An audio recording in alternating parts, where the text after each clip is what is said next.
예수 안에 소망이 있네. 오늘 본문 말씀입니다. 제가 예배인도를 잘 안 해봐갖고요. 오늘 처음 하는 거거든요. 구원의 큰 그림 얘기 우리 지금 3주째 하고 있는데요. 지난 한 주 동안 가만히 말씀을 준비하다가 문득 그런 생각이 들었어요. 제가 자꾸 설교를 해야 되는데 성경을 풀어서 그 말씀의 뜻이 현재를 사는 우리에게 어떤 의미인지, 우리로 어떻게 살게 하는지, 무엇을 믿고 무엇을 생각하고 살게 하는지 거기까지 가야 되는데 자꾸 제 머릿속에 변명을 찾고 있더라고요. 그래서 지금 변명이라는 단어가 엊그저께 생각이 났어요. 그게 단어가 생각이 안 나가지고 이게 무슨 소리인가 하면은요, 여기 말씀이 두 개 있잖아요. 위에 거는 바울이 말씀한 거고 아래 거는 예수님 말씀이세요. 위에 거 먼저 읽어볼까요? 내가 만일 내 입으로 예수를 주라 시인하며 또 하나님께서 그를 죽은 자 가운데서 살리신 것을 내 마음에 믿으면 구원을 받으리라. 두 가지예요. 입으로 시인하고 마음으로 믿으면 구원을 받으리라. 구원받는 방법이에요.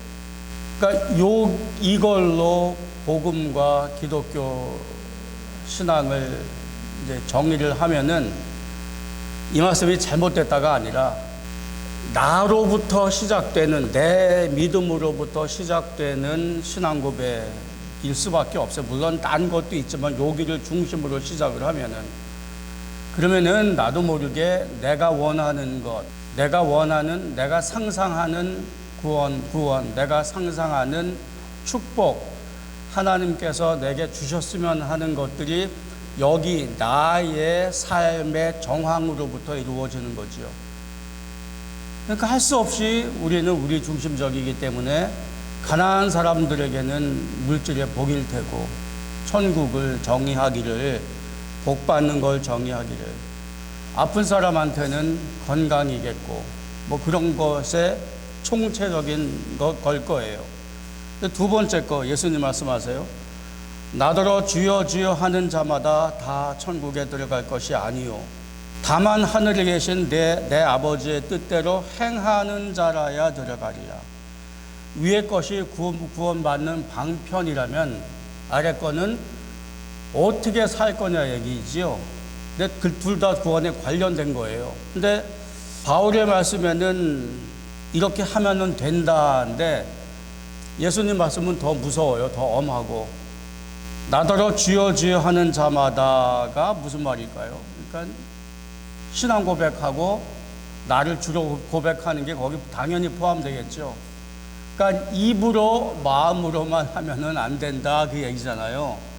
그 대신 입으로 마음으로 가진 신앙을 가지고 살아야 한다 그 말인데, 내 아버지의 뜻대로 행하는 자라야. 우리 며칠 전에 들은 것처럼 개신교인들한테 행한다라는 개념 말 자체가 거부감이 있어요. 우리가 종교개혁적인 또 보수신앙적인 그런 스크린을 통해서 우리가 이런 걸 보기 때문에, 행한다는 것은 사람됨의 가장 기본되는 건데 사람은 다 행하잖아요. 그러니까 앞에 말을 좁게 읽어놓으면은 뭘 행하든지 믿게만 하면 된다로 갈 수 있고, 뒤에 말씀은 예수님은 그거 가지고는 곤란한데 그 말이죠. 그런데 왜 자꾸 제가 핑계, 변명거리를 저도 모르게 찾았냐면은 앞에 말씀에 익숙해진 사람에게 뒤에 말씀, 그러니까 구원의 큰 그림도 어느 정도 커야지 우주를, 만물을 하나님께서 회복하신다, 화목하신다, 구원하신다, 이 세상 전체를 하나님께서 화목하신다, 그 안에 사람의 화목이 있다, 그 안에 죄 용서가 있다 하는 것은 너무나 큰 이야기고 우리 삶에 와닿지 않으니까 앞에 말에 익숙해져 있는 사람에게 뒤에 있는 예수님 말씀을 큰 그림으로 그 앞에 있는 말씀을 설명하려니까 자꾸 마치 이게 사실은 그게 아닌데 신학으로 또는 내가 설교로 이게 맞다라는 것을 마치 변명하고 핑계대는 것처럼 이게 말이 됩니까? 제 말 이해가 되세요? 이게 한국말이 편하고 좋은데요. 이 때때로 이게 정확한 말이 똑똑해지게 안 끝나서. 그러니까 뒤집어 말하면은 성경은 분명하게 큰 그림 안에 작은 그림을 얘기해요. 안 그러면은 사람이 만든 종교나 크게 다름이 없다 그 말이에요. 안 그러면은 나로 시작하는 구원이라면은 물론 거기에 죄가 있고 거기에 죄 용서가 있고 하나님이 포함되겠지만 잘못하면 내가 만든 기독교가 된다 그 말이죠. 그래서 오늘 얘기는 무슨 얘기 하려면 아직도 우리는 큰 그림, 마치 비행기를 떠서 공중에 올라가서 우리를 보는 거예요. 우리 지금 지난 2주 동안 그렇게 했어요. 복음은 밖에서 오는 이야기라 그랬어요. 그러니까 우리가 만들어내는 게 아니라, 그러니까 하나님께서 우리에게 성경을 통해서 계시하시는, 알려주시는 이야기를 통해서 우리가 나를 보고 나의 신앙을 봐야 되는데 그게 잘 안 된단 말이죠. 우리는 내 식으로 해석하고 내가 보고 싶은 것만 보기 때문에. 그래서 의식적으로 이 작업을 해야 한다. 그래서 2주 동안 그 작업을 했는데 오늘 이제 슬슬 하늘에 서 있다가 이제 땅으로 내려올 거예요. 그래서 우주 만물을 하나님께서 화목하시는 가운데 우리의 삶이 있고, 또 나더러 주여 주여 하는 자마다 천국에 들어갈 것이 아니라면은, 그리고 하나님께서 원하시는 것대로 살아야 한다 그랬으면은 우리는 어떻게 살 거냐, 이제 그 얘기를 오늘 할 거예요. 본문 말씀을 한 절 한 절 좀 자세히 본 다음에 보면서 오늘 이제 설교하겠습니다. 새로운 피조물이라, 그러니까 앞에 누구든지 그리스도 안에 있으면 새로운 피조물이라.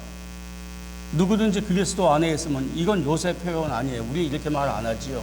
예수 믿으면 그렇게 얘기하지요. 그러니까 이게 2000년 전 초대교회의 문화예요. 누구든지 그리스도 안에 있으면, 또는 누구든지 그리스도로 옷 입었으면, 그게 우리식으로 말하면 누구든지 예수 믿으면, 또는 이 믿음으로 말미암아 신앙으로 말미암아 예수와 연합되었으면, 그래서 요한의 말로 하면은 네가 내 안에 내가 네 안에 있으면 그 말이에요. 그러면 우리가 정말로 예수 믿어서 구원 받았으면 새로운 피조물이라는데, 우리 지금 읽은 성경이 영어 성경에는 누구든지 예수를 믿으면, 옛날 번역에는 new creature 그랬어요. 새로운 피조물. 그러니까 우리가 오늘 읽어놓은 건 새로운 피조물이라는 옛날 번역이에요. 누구든지 예수를 믿으면 그 사람은 새로운 피조물이라. 또 다른 영어 번역에는 누구든지 예수를 믿으면 new creation이라 그랬어요. 뭐 크게 다르지 않아요. 크리처는 한 피조물인데 크리에이션은 좀 더 넓은 거죠. 새로운 창조 세계다 그 말인데, 요즘 한 15년 전에 있는 NIV 이게 다 NIV 성경이에요. 근데 N은 어떻게 번역이 됐냐면은 누구든지 그리스도 안에 있으면, 누구든지 예수를 믿으면 그 사람에게 새로운 창조 세계가 도래했느니라, 그 사람에게 새로운 창조 세계가 시작되었느니라 그 말이에요. 예수 믿는 사람에게 새로운 창조 시스템이 이미 작동하기 시작했느니라 그 말입니다. 세 개 다 앞에 있는 게 문법적으로 보면은 원래 원어에 맞아요. 근데 이제 앞으로 이거를 우리가 이제 자세히 살펴보겠지만, 의미적으로 보면 나중에 있는 단어가 The new creation has come이 더 잘 어울려요. 그러니까 성경을 읽고 해석할 때, 번역할 때 성경 본문을 정확하게 옮기는 데에 초점을 둘 거냐, 아니면 그 의미를 살릴 거냐, 이제 그 얘기를 볼 텐데 그렇게 어렵지 않아요. 그러니까 하나님의 새로운 창조 세계가 도래하였다. 요를 우리 머리에 배경으로 두고 이 성경 구절 읽을 거예요. 우리 요새 그 얘기 했어요. 설교를 할 거냐, 강의를 할 거냐. 제가 얘기하는 게 별로 어렵지 않죠? 그죠? 이 정도 충분히 오시죠? 이게 다 사람이 하는 건데 뭐 어려워요. 얼마나 어렵겠어. 하나도 안 어려워요. 이전 것은 지나갔으니 보라 새 것이 되었도다. 그러니까 이게 바울은 굉장히 논리적으로 질서정연해요. 점점 앞에 있는 게 결론이고 뒤에 이제 그러한 결론에 이를 만한 내용을 이제 증거를 해요. 새로운 창조 세계가 이미 시작되었다. 근데 어떠한 새로운 창조 세계냐? 이전 것은 지나갔으니 보라 새 것이 되었도다. 옛날 것은 그 자취를 찾아볼 수 없게끔 사라지고 이제 새로운 것이 왔다 그 말이에요. 그래서 신약 성경에는 구원된 상태를 설명하면서 여러 가지 방법을 써요. 신약 성경 저자가 해야 될 일이 그거였지 않겠어요? 구원받기 전하고 예수를 통해서 구원받은 후 예수를 통해서 구원받은 게 뭐냐를 영적인 상태를 설명해야 하는 거예요. 그러니까 손으로 만져볼 수가 없는 거지요. 이제 그거를 말로 이제 사람의 말로 설명을 해야 하니까 무엇처럼이라고 설명하는 수밖에 없어요. 한 번도 예를 들어서 과일로 이제 얘기를 치면은 한 번도 먹어본 적이 없는 과일을 아프리카 가니까 패션 프루트라고 있어요. 여기 있는데 그게 정말 좋았어요. 이제 그걸 이제 집에 와서 설명을 하는데 그게 없으니까 어떻게 해요? 오렌지 같기도 한데 오렌지보다 한 20배는 더 세. 근데 속에 올챙이 같은 게 있어. 올챙이는 아니지요. 올챙이 같은 게 있잖아요. 그러니까 무엇 같다고 해야 돼요. 그러니까 바울이 많이 이제 무엇 같다고 하면서 새 것이라는 단어를 써요. 새 것, 새 생명, 새 사람, 새 피조물, 새 하늘과 새 땅, 새 포도주, 새 언약. 그렇죠? 그러니까 옛 생명이 죽어 없어지고 새 생명을 받았다 했을 때에 그 의미를 바울이 사용을 했을 때에 옛 생명이 이만큼 남아있는데 대체적으로 새 생명이야 는 말이 안 되는 거죠. 하나가 죽어야 새 생명이 나오는 거, 그게 부활이잖아요. 지금 그거 얘기하는 거예요. 아예 죽어 없어지고 새 것이 왔다 그 말입니다. 그 말을 이전 것은 지나갔으니 한국말로 번역을 하기를 새 것이 되었도다. 중간 단계가 없다는 거예요. 그러니까 아주 새로운 창조 세계의 시스템이 우리 안에 이루어지기 시작했다 그 말이에요. 근데 그 정도로 단순은 안 해요. 왜 우리 지난번에 봤잖아요. 지지난주인가? 구원된 시제를 공부하면서 과거, 현재, 미래라 그랬잖아요. 우리 구원된 때가 언제냐? 그래서 과거에 시작하셔서 그 과거에 이루신 예수 그리스도의 구원의 효과가 지금도 이루어지고 있어서 현재 진행형으로 진행되고 있는데, 그래서 과거에 시작돼서 현재 이루어지고 있는데 그게 미래에 이르러서 완성될 것이다. 그렇죠? 잘못하면 조금 헷갈리죠? 근데 여기서 바울은 이 똑같은 바울이었었어요. 그 3시제로 설명한 분이나 지금 여기서 말한 분이나 이미 새로운 게 시작이 되었다 그 말이에요. 그러니까 이게 구원의 큰 그림이라는 게 창조 세계가 시작되었다라는 거잖아요. 이게 큰 그림이잖아요. 이게 우리 삶에서 동떨어진 게 아니고 딴 세상 얘기가 아니라니까요. 이미 예수 믿는 사람에게 시작되었다 그 말이잖아요. 그래서 이제 이걸 가지고 땅으로 내려와야 해요. 지금 그 얘기 하는 거예요. 18절 모든 것이 하나님께로서 났으며 창조 얘기하는 거죠.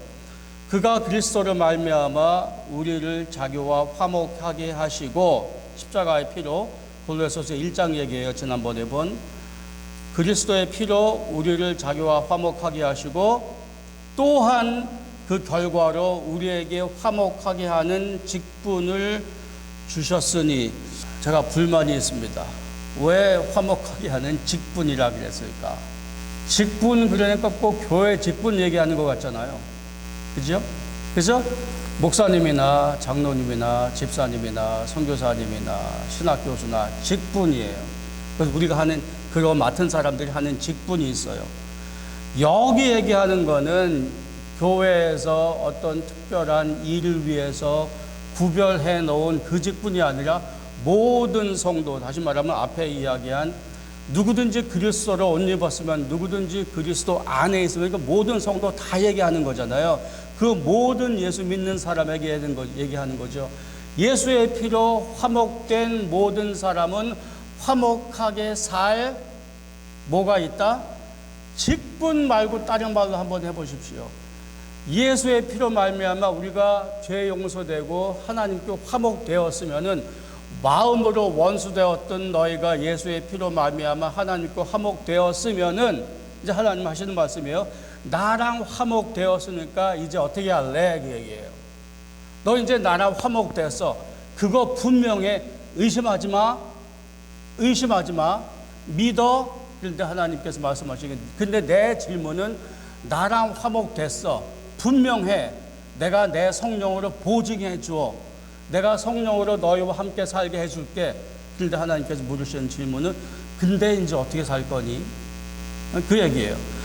화목된 삶으로 살아라. 그 얘기예요.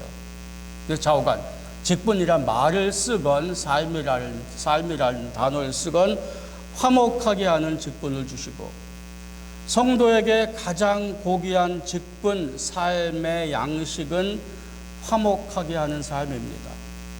내가 화목되었으니, 신약성경에 특별히 그 많은 그 긴 바울 서신에서 화목된 게 뭐냐, 우리가 구원된 그 본질이 뭐냐를 설명한 게 많은데, 예를 들어서 아까 설명한 것처럼 새 생명이라고 하기도 해요. 여러 가지가 있는데 그 중에 중심되는 것 중에 하나가 화목이에요.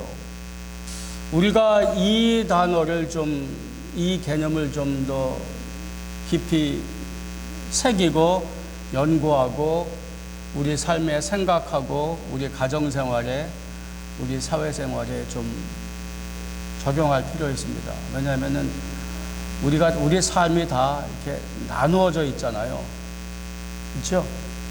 나누어져 있고 깨지고 fragmented 되고 부서지고 거기 대립이 생기고 거기 텐션이 있고, 근데 요새 삶이 좀 더 그렇게 변했는지는 몰라도 이때 당시도 마찬가지였었어요. 우리는 초대교회가 하나의 잘 단결된 예수의 신앙으로 말미암아 잘 단결되고 연합된 그 아이디어를한 걸로 보지만 전혀 그렇지 않았어요. 혈통적으로 문화적으로도 다른 사람들이 거기 많이 있었어요.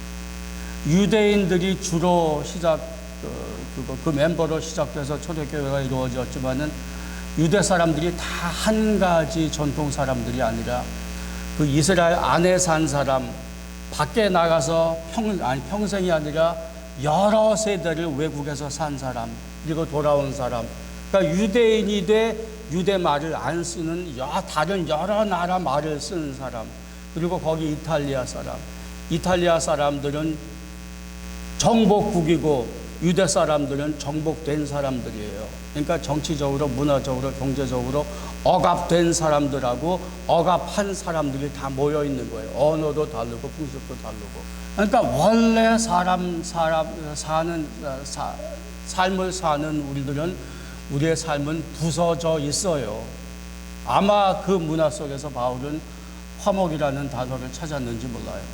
그러니까 화목되었으니 하나님과의 망가진 관계가 이제 예수의 피를 통해서 회복되었으니 어떻게 살 거니?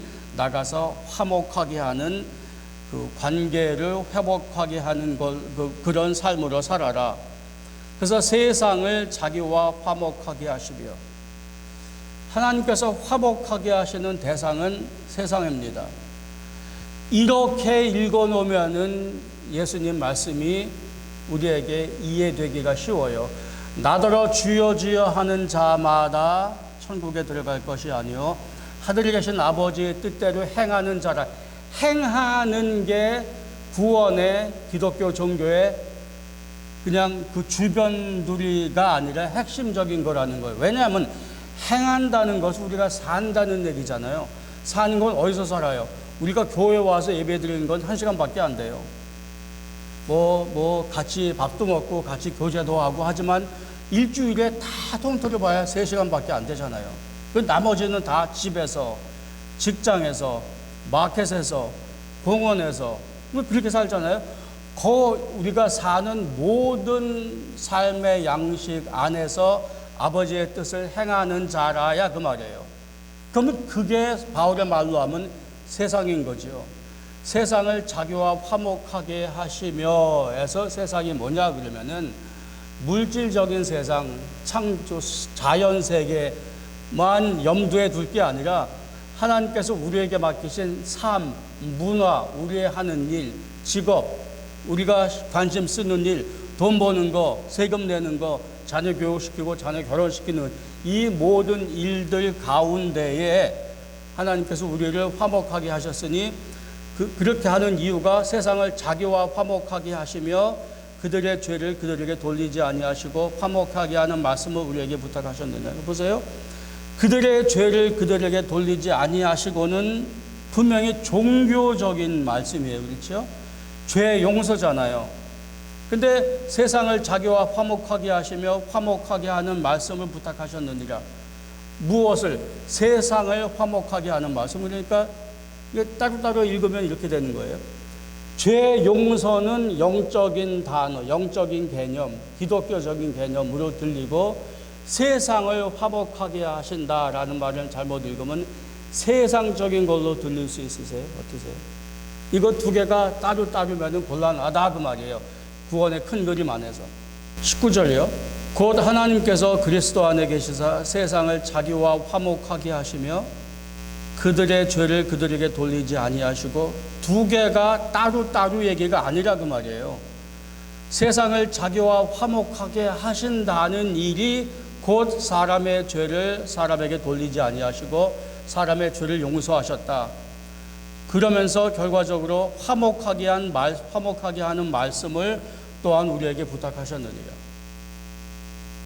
앞에는 화목하게 하는 직분이었는데 그 18절에 19절에는 화목하게 하는 말씀을 우리에게 부탁하셨느니라. 19절에 우리는 누굴까요? 이 편지를 이게 당시의 그 상황은 이 바울이 쓴 편지를 누군가가 가지고 우편 시스템이 없었으니까 편지를 가지고 누군가가 고린도 교회에 가는 거예요. 그러니까 쓴 사람이 바울이에요. 그럼 바울이 거기 써서 우리의 말씀을 우리에게 부탁하셨느니라 그랬잖아요. 그럼 이제 가장 가깝게 보면은 바울의 미니스트리 팀, 뭐 그래도 돼요. 그렇게 읽어도 돼요. 근데 여기 우리가 누구냐 하면은 어디까지 연결시킬 수 있겠느냐 하면은 17절 맨 앞에 보면은 누구든지 그리스도 안에 있으면 얘기거든요. 이게 누구든지 예수 믿는 사람에게 해당되는 얘기란 말이에요. 그러니까 굳이 바울과 같은 직분자, 맡은 사람, 선교사, 전도자만 얘기하는 게 아니라 하나님께서 그리스도 안에 계시사 세상을 자기와 화목하게 하시며 그들의 죄를, 모든 성도의 죄를 그들에게 돌리지 아니하시고 그 죄 용서 받은 모든 사람들에게 화목하게 하는 말씀을 부탁하셨느니라. 그러니까 두 가지를 보셔야 돼요. 예수 믿는 사람, 화목된 사람들에게 화목된 삶을 살아라는 말씀이에요. 오늘 요지는. 근데 그 말을 바울은 뭐라고 그래요? 화목하게 하는 직분과 화목하게 하는 말씀이라 그래요. 20절. 그러면 어떻게 살 거냐? 그러므로 우리가 그리스도를 대신하여 사신이 되어, 사신, 대사, 하나님이 우리를 통하여 너희를 권면하시는 것 같이 그리스도를 대신하여 간청하느니 너희는 하나님과 화목하라. We are Christ ambassadors. 우리가 그리스도의 대사라는 거예요. 그러니까 그리스도를 대신하여보다 그리스도가 우리를 보내신 어디로? 대사는 보내진 사람이잖아요. 그죠? 미국의 그 대통령이 러시아 대통령하고 이야기할 때 급할 때는 전화도 하겠지만 보통 정기적인 방법은 대사를 통해서 하죠. 그러니까 대사는 자기 생각대로 하면 안 되는 거죠.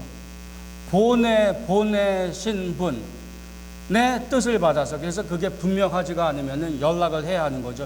이런 이슈가 러시아 모스크바에 있는데 거기서 질문하는 게 이거다. 우리는 어떻게 대응할 거냐? 그러면 자기가 확실하지가 않으면 워싱턴 정부에 연락을 해서 여기에 뜻을 분명하게 받아야 하는 거죠. 근데 잘 생각하세요. 화목되었으니 화목하게 하는 삶을 살아라가 우리의 삶의 양식이에요. 예수 그리스도 말씀으로 의하면은 하늘에 계신 아버지의 뜻을 행하는 자라야를 바울은 예수 그리스도께서 원하시는 대로 살아라 그 말이에요. 근데 왜 하필 대사라 그랬을까요? 왜 하필 대사라 그랬을까요? 사신이 되어 그 다음에 하나님이 우리를 통하여 대통령은 대사 사신을 통하여 일하지요. 그러니까 이 말을 언뜻 읽으면은 예수 그리스도께서는 이 세상에 할 일이 있을 때에, 그러니까 여기 영어 성경 읽으면 as though God were making his appeal through us. 하나님께서, 아니 예수 그리스도께서 이 세상에 할 일이 있으세요. 이 세상에 어필을 할 게 있으세요. 이 세상에 할 일이 있는데 그거를 through us, 우리를 통해서 그 일을 하신다 그 말이에요. 그럼 이제 언뜻 생각할 때 직접 하시지. 예수님이 직접 하시면 더 잘하시지 않겠어요? 제가 애들을 가르치고 설교하는 것보다 성령께서도 여기 와 계신데 성령께서 하시면 오죽 잘하실 거예요. 그죠? 우리는 각자 또 다 달라요. 제가 생각하는 습관이나 제가 배우는 방법이나 가 여러분들하고 다르단 말이에요. 근데 성령께서는 다 아실 거 아니에요. 우리는 한 번밖에 이렇게 설교를 한 번 하는 수밖에 없어요. 근데 성령께서 하신다 그러면은 우리 각자에게 알아들을 수 있는 방법으로 우리에게 가장 적합한 방법으로 일을 하실 거 아니에요. 교회를 세우시든지 교회를 번영시키시든지 선교를 하시든지. 근데 우리를 통하여가 여기가 키예요. 화목되었으니 화목된 삶을 살아라. 이러지 않고 우리가 여기서 예수 믿었으면은 예수만 믿기만 해라. 나머지는 내가 해주마. 했으면 우리 여기 있을 필요가 없어요. 어떤 사람들 성경 읽는 것처럼. 그러면 이제 가야죠. 그걸 휴거라 그러든지 뭐 들림 받음이라 그러든지 여기 있을 필요가 뭐 있어요. 우리의 구원이 다 이루어졌는데. 근데 키는 우리를 이 땅에 두시고 이렇게 지지고 볶고 사는 인간 사회 속에 꼭 그렇게 잘 되는 것 같지도 않은 교회를 굳이 세우셔서 그냥 이렇게 선교 잘 됩니까? 그런 일을 굳이 사람을 통해서 하셔야 되는 이유가 뭐냐 그 말이에요. 왜 하나님께서는 과거에, 벌써 세 번째 얘기예요. 한 달 안에. 그냥 과거의 구원 끝내시지. 뭘 그냥 그때 이미 시작하신 걸 현재 이루시고 미래, 그거 언제인지도 모를 미래까지 그걸 연장시키시냐 그 말이에요. 근데 그 키는 어디 있어요? 우리를 통하여 있어요. 우리를 통하여 그게 대사, 그게 사신이에요.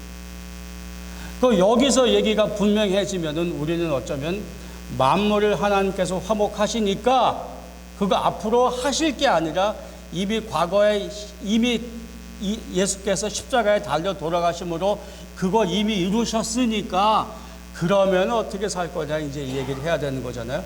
그게 분명하면은 그리고 그 일을 이어가도록 우리를 통하여 세상에서 일을 하게 하신다면은 왜 그러냐를 그건 분명하게 성경 가르침이에요. 예수께서 이루신 만물의 화목을 우리를 통해서 만물의 화목을 이루시겠다 그 말이에요. 우리를 통하여 우리를 대사로 이 세상에 보내어서 왜 그런지 알면은 좀 이렇게 사는데 이 말 따라가는데 좀 도움 되지 않겠어요? 제 생각은 그래요. 이렇게 뒤집어 또 하나 이제 그렇게 묻는 핑계를 대면은 하나님을 그럴 능력이 안 되시나? 사람은 사람을 통해서 해야 되나? 이 문화, 그러니까 사람만 구원받는 게 아니라 만물의 화목이라 그랬으면은 만물에는 사람이 하는 일이 당연히 포함되죠. 사람이 행하는 것. 또다시 예수의 말씀을 언급하면은 하늘에 계신 아버지 뜻대로 행하는 자라. 그게 우리의 문화예요. 그게 우리의 삶이고, 그게 집안에서, 그게 병원에서, 그게 학교에서, 일터에서, H마트에서 일어나는 우리가 말하고 생각하고 행하는 모든 일들 가운데 거기 망가진 게 많이 있지요. 망가진 게 많이 있지요. 집안이 망가지고, 부부가 망가지고, 자녀와 부모가 망가지고, 이러한 것들을 화목하게 해라. 이러한 것들의 화목을 이루어라. 내가 너희를 나와 화목시킨 것처럼 네가 가서 화목된 삶을 살아라. 이 말이 당연한 게 뭐냐면은 내가 내게 새 생명을 주었지. 그 새 생명 가졌어요. 하나님 고마워요. 아, 얼마나 감사한지요. 근데 나 그냥 새 생명만 받고 그냥 여기 있을래요. 나 구원됐잖아요. 나 새 생명 있는 건 분명하지요. 그럼 나 새 생명만 받고 그만할게. 이 정도에서 할게요. 세상은 지금으로도 그냥 살만하고 행복해요. 예수 믿는 것으로 행복하니까 나 교회 계속 나갈 테니까 새 생명 주시고 감사해요. 그냥 나 그냥 여기 있을게요. 새 생명은요, 이게 그 신약성경의 비유가 기가 막힌 게 생명은 다 움직여요. 저 녀석이 얼마나 버둥대고 움직이는지요. 안 움직이면은 그거 살아있는 게 아니지요. 그러니까 생명이 있다 그 말은 죄된 생명으로 죄를 짓는 행동을 하든지 아니면 그게 죽고 없어지고 새 생명을 얻었으면 새 생명, 하나님께 영광 드리는 삶을 사는 행동을 하든지 둘 중에 하나라 그 말이에요. 그러니까 나는 새 생명만 얻었어 그냥 가만히 있을래는 말이 안 된다는 거지요. 거듭났다가 바로 그 말이고. 그러니까 대사란 말, 화목하게 하는 말이란 말은 구원되었으니 이놈들아 네가 구원받은 대가는 치러야지 그거 요구하시는 게 아니에요. 구원받았으니 구원받은 삶을 살아라 이 얘기는 네가 구원받았지 새 생명이라고 그러면서 너희들도 알지 새 생명 영광스러운 거지 얼마나 기쁜 거야. 내가 영원히 죽어 멸망된 상태로 영원히 있어야 되는 건데 이제 그게 그렇지 않아도 되고 영원히 예수와 영광스럽게 살 새 생명을 받았지 그거를 누리라 그 말이죠. 그러니까 이게 우리가 교회에서 우리의 삶에서 마치 우리가 우리의 것을 희생해서 뭘 자꾸 해야 되고 뭘 남의 걸 드려야 되고 뭘 내 거를 손해보고 남의 유익을 끼치면라고 노력을 해야 하고 뭐 이러라고 하는 게 아니라 화목하는 삶을 살아라가 네가 기쁨 얻은 새 생명을 좀 누려봐라 그 말이지요. 이거 신앙의 철이 들었으면 좀 느껴야 되지 않겠어요, 그죠? 네가 화목되었으니 화목된 삶을 살아라. 이게 하나님 우리가 들을 때 이게 요구하시는 걸로 내가 하기 싫은데 내일도 바쁜데 요구사항 말고 뭐라 그래요? 또 하기 싫은 거 해야 되는 걸 뭐라 그래요? 책임으로 의무로 이거 받아들이면은 교회 오는 것도 의무가 돼요. 교회 예배 참석하는 것도. 근데 만약에 화목되었으니 화목된 기쁨을 살아라 한다면 교회 오는 것부터 시작해서 이게 기쁨을 누리는 방편 중에 하나지요. 대사 사시는 왕의 언어입니다. 그렇죠? 대사 사시는 왕의 언어예요. 근데 성경은 창조기사 1장 1절부터 거의 다 왕의 언어로 쓰여져 있어요. 하나님께서 창조하시는 방법이 빛이 있으라 그러더니 빛이 있었다 그래요. 빛이 있으라 그러시고 이 창조주께서는 이 내 뜻이 내 말이 이루어질까 안 이루어질까 의심하지 않으세요. 빛이 있으라 그랬더니 빛이 있는 거예요. 이 양반 이분이 이게 당연하게 생각하시고 그렇게 이루어져요. 이게 실현이 되는 거지요. 이 성경이 쓰여질 당시에 누가 그래요? 사람 사회에서 그게 왕이에요. 근데 그 신약 성경에 쓰여진 때까지도 황제의 문화거든요. 그러니까 그 문화가 그냥 이어지는 거예요. 그래서 성경의 언어는 되게 왕의 언어예요. 하나님의 나라 그러잖아요. 하나님이 왕이 예수 그리스도가 거기 왕이시고, 그러니까 대사로 보내었던 것하고 창세기 1장 26절에 있는 사람을 만드신 모습이세요. 우리의 형상을 따라 우리의 모양대로 우리가 사람을 만들고 그들로 바다의 물고기와 하늘의 새와 가축과 온 땅과 땅에 기는 모든 것을 다스리게 하자 하시고, 하나님은 왕이세요. 왕이세요. 그러니까 인간식으로 말했을 때 사람은 하나님의 누군지 모르잖아요. 그러니까 사람의 말로 표현하는 수밖에 없다고 그랬잖아요. 그래서 왕이 사람을 지으신 거예요. 근데 내 모양과 내 형상대로, 그러니까 왕이 사람을 왕의 형상과 왕의 모양대로, 그러니까 이렇게 말합시다. 정말로 한 분밖에 안 되신 위대한 크신 왕이 조그만 왕들을 만드셔서 자기가 만들어 놓은 선한 창조 세계를 다스리게 하자. 그게 창세기에 사람 만드신 방법이에요. 우리의 형상을 따라 우리의 모양대로 우리가 사람을 만들고 그들로 바다의 물고기와 등등등등을 다스리게 하자. 요 다스리게 하자라는 히브리 말을 옛날 히브리 사전을 뒤져봤더니요, 그 여러 가지 쓰이는 단어 중에 짓밟다라는 말이 있답니다. 그러니까 그걸 문자대로 여기다가 대입을 시키면은요, 하나님이 이 세상 전체를 기가 막히게 당신의 뜻대로 가축과 모든 생물들을 각기 그 종류대로, 그러니까 거북이하고 낙타는 다른 걸로 문자적으로 이해하면 만드시고, 그 선하게 만든 모든 것을 사람들을 만드신 다음에 이제 니네들 가서 짓밟아라, 그 얘기거든요. 근데 그 당시에 누가 밟아요? 왕이 밟을 수 있는 거예요. 그러니까 왕이신 창조주가 작은 왕들, 사람들을 만들고 자기가 하시는 일을 사람에게 맡기신 거예요. 다스리게 하자.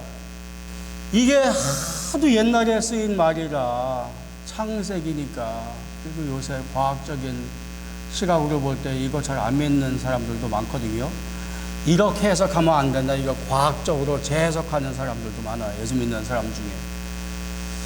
뭐 이런저런 이유로 이게 우리에게서 멀어요, 이 창조 기사가. 그러니까 자꾸 이제 이게 핑계가 아니라 변명하는 것처럼 얘기가 나와요. 이거 설명하려면. 아니라니까요. 이게 우리에게서 시작된 거면은 사람이 만물의 영장이니 뭐 이딴 소리로 사람을 높여야 되는데 그럴 필요가 하나도 없다니까요. 성경이 우리가 누군지를 알려줘요. 그리고 그걸 따라 사는 게 가장 인간다운 삶을 사는 거고, 가장 인간이 살 수 있는 가장 큰 행복을 사는 방법이지요. 근데 여기 단어하고 우리가 앞에 읽은 바울을 통해서 주신, 우리가 예수를 믿었으면은 우리는 예수의 대사가 되어서 이 세상에 보내어졌다. 작은 왕으로 세상을 다스려라 라는 하나님의 창조주의 원래 목적이 사람의 죄로 인해서 그게 실행이 안 됐어요. 그죠? 하나님의 능력이 없어서가 아니라 사람의 죄로 말미암아 그게 작동을 안 했는데, 하나님께서 그럼 이놈의 사람과 이놈의 세상을 어찌할꼬 하시다가 그걸 뒤집어 엎어서 원래의 하나님께서 세상과 사람을 만드신 목적으로 돌이켜 놓으시고 작정을 하신 게 구원이에요. 그래서 사람 하나를 올바로 세워 놓으면은 그 사람을 통해서 이 세상을 다스려서 하나님께 모든 만물을 회복시키는 걸로 원래 하나님의 창조 목적으로 돌아가게 하라. 그러니까 이렇게 읽어놓으면은 예수님께서 우리를 자신의 피로 말미암아 죄 용서하시고 우리를 자신의 대사 삼아 이 세상에 보내어서 하나님께서 이 세상에 하시는 일을 우리를 통해서 하게 하신다. 이 말이 뭐예요?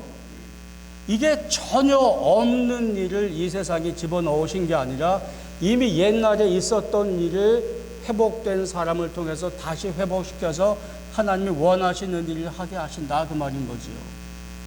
근데 그러면은 좀 화목된 사람으로서 화목된 삶을 살아야 될 이유와 방향이 좀 우리에게 생길까요?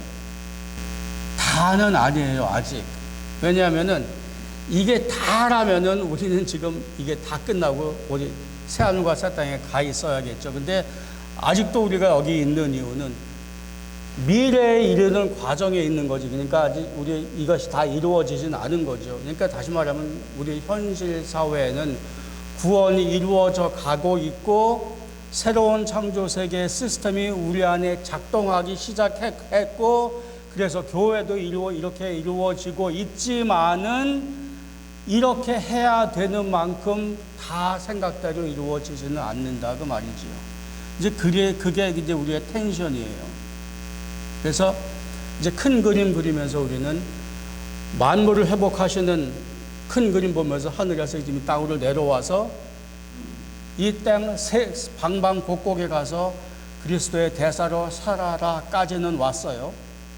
근데 우리의 삶이 아직 천국의 삶이 아니기 때문에 녹록하지 않을 뿐더러 때때로는 정말로 거스릴 수 없는 죄의 무게, 너무나 큰, 우리가 어떻게 할 수 없는, 우리가 감당할 수 없는 그 무게, 감당할 수 없는 벽이 있잖아요. 이제 그런 삶 속에서는 어떻게 살 거냐. 그래서 두 사람을 다음 주, 그 다음 주에 모셔올 거예요. 다음 주는 삭개오를 모셔올 거고, 그래서 다음 주에 누가복음 19장을 한번 읽어오시면 좋겠어요. 그거 되게 짧아요. 누가복음 19장 읽어오시고, 그리고 아마 9월 둘째 주에 저 녀석 그 세례식을 산호세에서 하거든요. 그래서 거기 참석했다가 와서 두 번째 주에 바울을 모셔다가 할 거예요. 그래서 그때는 고린도전서 8장을 한번 읽어오시고 하면 좋겠어요. 나중에 말씀드릴게요. 일단 그러면 지금 한 이야기를 이어서 만물을 화목하셔서 우리를 하여금 화목하게 하는 삶을 살게 하시는데, 그게 그렇게 생각한 것처럼 마음 먹은 것처럼 우리가 이렇게 마음을 먹잖아요. 좋은 마음을 먹는데 그렇게 안 될 때 우리는 어떡하냐. 그 얘기를 삭교회 이야기를 통해서 다음 주에 우리 한번 같이 생각하고 우리 생활에, 우리 삶에 한번 적용해 보면 어떨까 싶습니다. 기도하십시다.